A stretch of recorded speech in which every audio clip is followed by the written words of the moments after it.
is no longer empirical. It's no longer based on data, nor common sense, nor even common decency. Telling the truth is no longer the benchmark for public service. It's no longer the salve to our fears or the guide to our actions. Truth is now considered malleable by opinion and by zero-sum endgames. Imagery is manufactured with audacity, with purpose to achieve the primal task of marring the truth with mock logic, to achieve with fake expertise, with false sincerity, with phrases like, I'm just saying, or I'm just asking, I'm just wondering. Now, literally, you cannot believe your eyes, and your ears will help others lie to you.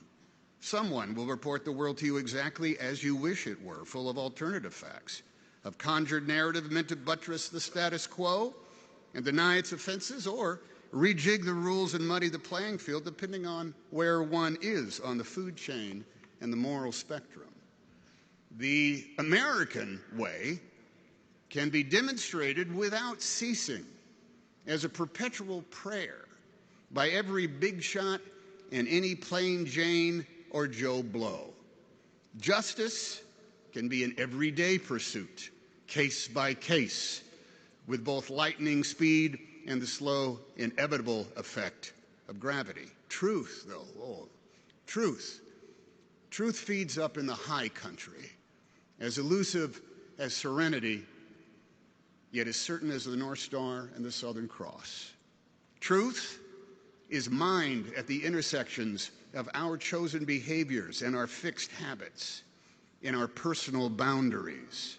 Truth has synonyms such as honesty, honor, transparency, and yet the common practice of so many is to play fast and loose with those very words, to create enemies, to claim victimhood, to raise the mediocre into merit, and to make cloudy a vista that is actually crystal clear.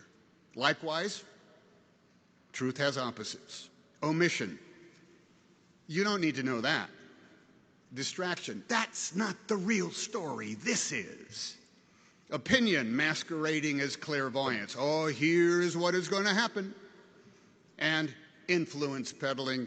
A lot of people are saying.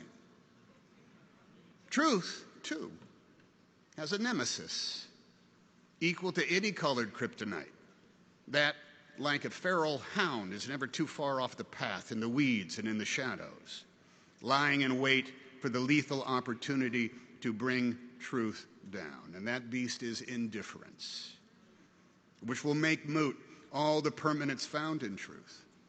Indifference will rust away the promise of our promised land. Propaganda and bald-faced lies will erode over time. Idolatry and imagery lose luster and effect.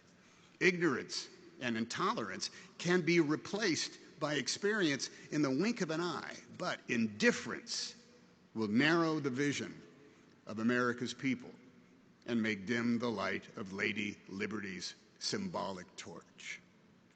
Indifference makes citizens into indentured servants held in labor by the despots and tyrants whose default setting is cynicism, who outlaw dissent and ban art and dialogue and books, who grab power any way they can, enabled by the subterfuge of their co-conspirators, rewarding the rationale of the complicit, and surging into the vacuum caused by the indifference of a people who have been made weary by struggle, so weary that they lose hope and are left to yearn to be saved by the fiction of superheroes.